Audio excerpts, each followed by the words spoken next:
Welcome to Travelogue Sparks 1524. I'm Nathaniel Miller. I love a good ghost town. I have loved the idea of ghost town since I was a little kid watching Scooby-Doo with my big brother, and half the mysteries had the Scooby Gang walking through old West ghost towns. Ghost towns do exist. They are simply abandoned towns. I saw a number of ghost towns during my grand tour from 2017 to 2018, and yesterday I got to go explore another one, and I think I even maybe solved the mystery of it. Or at least I developed a theory that to me solves the mystery of La Plata.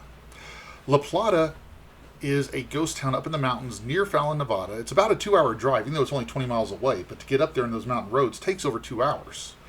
The roads, I think about halfway there, are well paved and then well maintained, but then you get to dirt roads that are not well maintained and you need to go slow. La Plata was founded in 1864 and 1863, and served as the county seat of Churchill County here for 4 years, from 1864 to 1868. It was a boom town fueled by silver mines up in the mountains.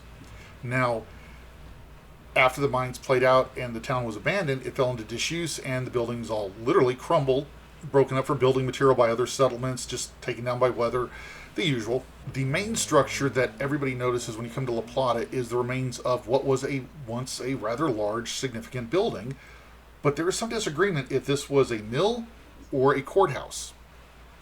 Now, I believe it was the remains of a courthouse, and here is why. La Plata, as you can tell, is in a very narrow valley and you enter it from a very narrow road. Even back in the 1860s, when you're on a horse or a mule, this was not the easiest road to come up. If this was the county seat, you're going to put a significant building right at the front where everybody's going to see it as soon as they come up the valley to the town. So its location is extraordinarily prominent. Now, that could be either a courthouse or a mill, because that kind of prominent location also means it'd be easy to transport produce goods from there. However, there is also a great deal of marble in the rubble of this building. Marble was not mined in Nevada until the 20th century, and that mine played out really quick because the Nevada marble was far too fragile and crumbly for use in building materials. In the 1860s, marble had to be brought into this state from somewhere else. It was an expensive stone, and then you're bringing it across the desert up into the mountains on a tiny little road. You're not going to do that for something unless it's an extremely important building, and marble has historically been used by our country for architecture in government structures. Now, La Plata was the county seat for 4 years. However, if you do some research, you'll find that local ranchers that have had families here for centuries, and that includes the Native American population, have no memory, no family lore about there ever being a mill in La Plata. If you search the records in the state and the county government, you'll find no mention of a courthouse in La Plata. Here's my theory. I believe it was a courthouse that was never used. Trying to build a building up here by hand in the 19th century, hauling the material up a mountain road, is extraordinarily expensive and labor intensive. You're not going to build a nice fancy courthouse overnight. It's entirely possible that the courthouse, which I am calling it, was built and completed just in time for the county seat to be moved away from La Plata. So that is my theory. It was the courthouse. It was just never used as a courthouse because it was not completed in time. There are a lot of structures up in this area. If you go up go up the two roads that fork around the courthouse, you'll find a lot of structures, many of them built into the side of the mountain.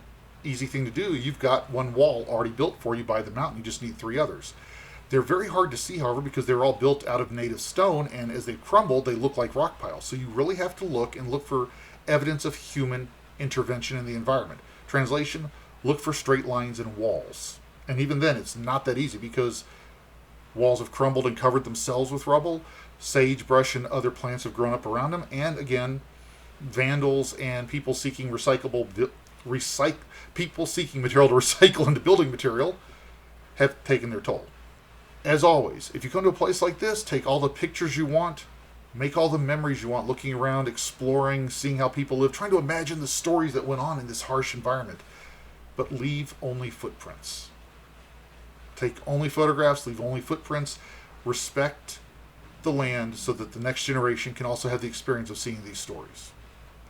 Thank you for your time. If you're interested in La Plata, my column on it is linked below in the description, as well as the links from a couple of Nevada historical sites that deal with this issue.